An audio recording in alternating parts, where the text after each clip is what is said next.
I'm going to talk about pain, decreasing pain. If you feel pain, I'm going to give you 6 tips that can help, especially pain in the joints, the lower back, the knees, the hips, right? Maybe from arthritis, osteoarthritis.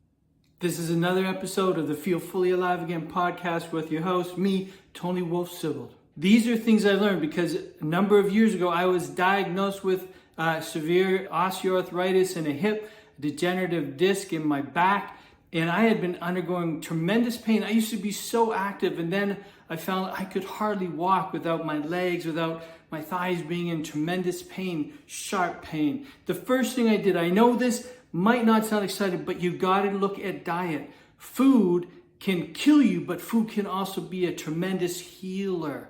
So what I did was, the moment the doctor said, I looked at your x-rays, you've got severe osteoarthritis in the right hip. He suggested that maybe I want to get hip replacement. I said to myself, no, I don't want to do that just yet. Let's see what I can do.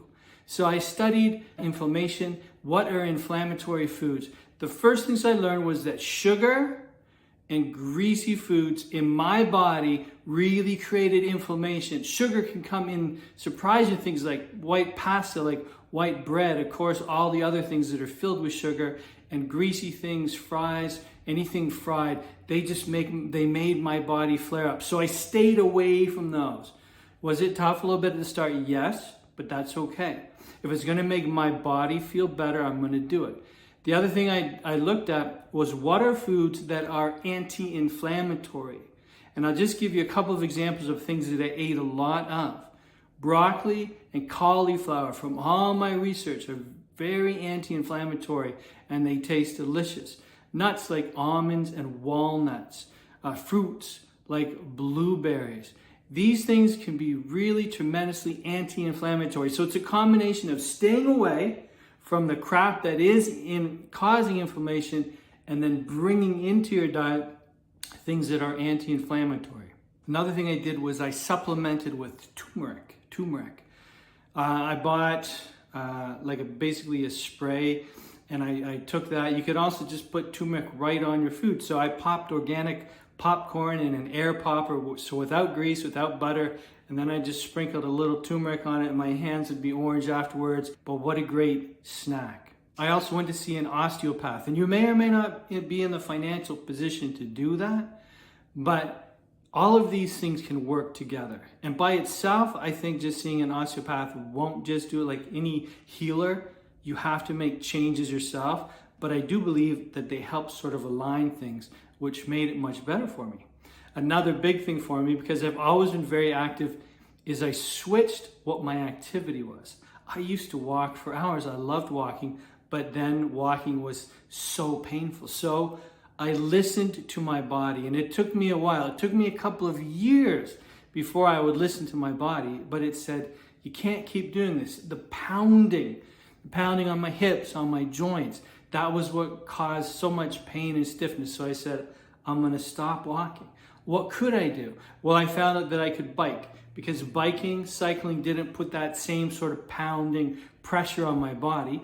The other huge one, luckily for me, I lived in an area where there was a pool nearby. And so I did a lot of swimming. So for me, swimming and biking became the exercise that I could do. Now, I can do a lot, but I also learned the magic of rowing, right? Rowing has been a tremendous thing, just having a rowing machine. So switching what exercises you're doing. Again, listen to your body. You know, biking may not be good for you. Maybe it is. I want you to listen to your body. Another thing I did, which I've sort of done for the past few years anyway, is more breathing and meditation, because we want to calm the body. More breathing, more meditation, just trying to calm the body. Because what is inflammation? Inflammation is like, the way I see it, it's like fire inside your body. We want to calm it. We want to cool it.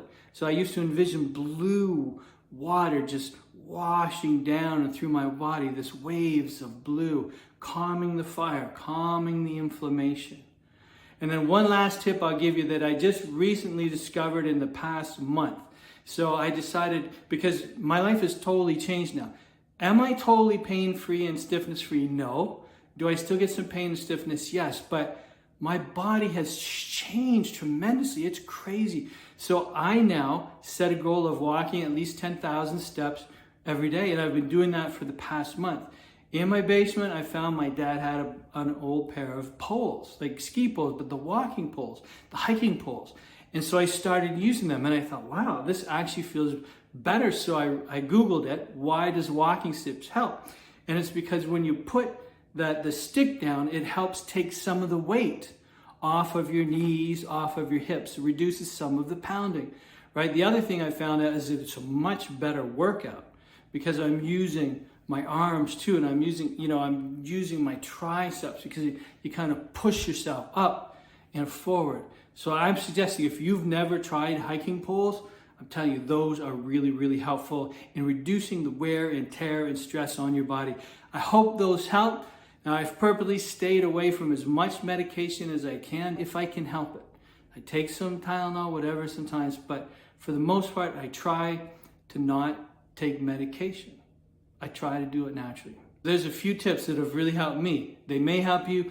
I don't know. You have to listen to your body. I'd like to know if there's anything in particular that you do. Is there any particular food, supplements? Is there any activities? Is there any mindset that you have in dealing with pain?